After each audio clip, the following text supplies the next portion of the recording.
वक्फ की जितनी जमीनें हैं उनमें से 60% तो लगभग कब्रिस्तानी है। अब कब्रिस्तान से कौन सी आमदनी होनी चाहिए थी जिसे आप जो है अल्पसंख्यकों के कल्याण पर खर्च करेंगे?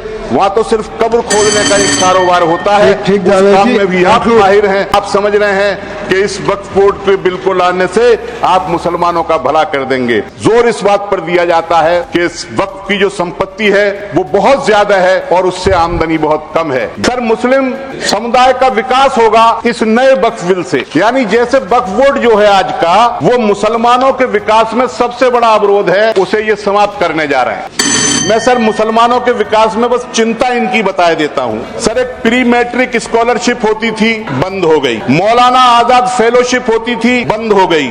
National commission for minority educational institution NCMI जो अल्पसंख्यक संस्थानों को दर्जा दिया करता था अल्पसंख्यक का, वो आज तक 4 साल से डिफंक्ट पड़ा है। National minorities development and finance corporation NFDFC किस हाल में है, माननीय मंत्री जी बताएंगे। मौलाना आजाद एजुकेशन फाउंडेशन कहां विलुप्त हो गया, आज मंत्री जी बताएंगे।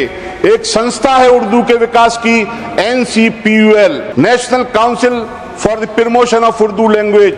हालांकि वो मुसलमानों का अकेले सवाल नहीं है, लेकिन ज्यादातर मुसलमानों को उससे जोड़ा जाता है। 4 साल से उसका गठन नहीं हुआ है। कमीशन फॉर लिंग्विस्टिक माइनॉरिटीज कहाँ है, कुछ नहीं पता।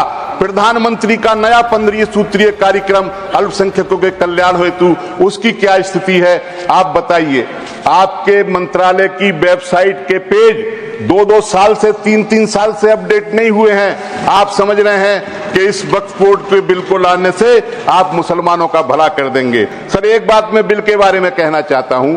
ये कहा गया कि जो प्रॉपर्टी डिस्प्यूटेड है या जिस पर विवाद चल रहा है वो वक्फ में शामिल नहीं होगी और 6 महीने के अंदर रजिस्ट्रेशन कराना पड़ेगा नए पोर्टल पर। सर, 6 महीने समय बहुत कम है। इतनी बड़ी वक्फ की संपत्तियां हैं जिनका जिक्र किया गया, मेरे ख्याल से 6 महीने में नहीं हो पाएंगी। फिर बाद में डिस्प्यूटेड प्रॉपर्टी तो बिल्कुल नहीं हो पाएंगी। हमारे उत्तर प्रदेश की सरकार का यह कहना है कि उत्तर प्रदेश में वक्फ की जो संपत्तियां हैं उनमें से 78% सरकारी जमीन पर हैं। ये JPC के सामने उत्तर प्रदेश की सरकार ने अपना पक्ष रखा था। यानी उत्तर प्रदेश की सरकार उत्तर प्रदेश के अंदर 78% वक्फ की संपत्तियों को डिस्प्यूटेड बना देगी तो उत्तर प्रदेश में कितनी वक्फ की संपत्तियां बचेंगी, ये उसको संरक्षण देने की बात कर रहे हैं। सर, आखिरी बात मैं ये कहना चाहता हूं कि बहुत ही